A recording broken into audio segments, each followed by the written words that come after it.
Iran మిస్సైళ్ళ కంటే కూడా డ్రోన్లు ఎక్కువ వాడుతుంది. మిస్సైళ్ళు కావచ్చు, డ్రోన్లు కావచ్చు, ఇప్పటిదాకా ఏ దేశం మీద ఎన్ని వాడింది అంటే అత్యధికంగా ఇది ధ్వంసం చేస్తుంది. దుబాయ్ని టార్గెట్ చేస్తుంది. 863 వాడింది.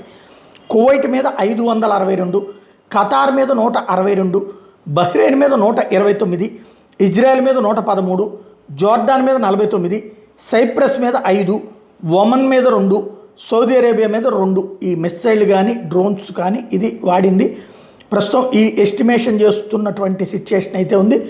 ఐఎన్ఎస్ఎస్, అల్ జజీరా, ది గార్డియన్లు సేకరించిన డేటా ఇది. దుబాయి, కువైట్లోని అమెరికన్ మిలిటరీ బేసులని ఎక్కువగా టార్గెట్ చేస్తున్నది ఇరాను. సౌదీ అరేబియా మీద 2 మిస్సైల్సే వాడింది, అది కూడా ఆరామ్కోకే. సౌదీ అరేబియాలో 2 కంటే ఎక్కువ చోట్ల పేలుళ్ళు జరిగింది. అంటే ఇప్పుడు ఎవరు చేసి ఉంటారు, ఇది అసలు సందేహం. నిన్న ఇంకో F-15 ఫైటర్ జెట్ కూడా కూలిపోయింది కువైట్లో. ఓవరాల్గా విచిత్ర పరిణామాలు చోటు చేసుకుంటున్నాయి.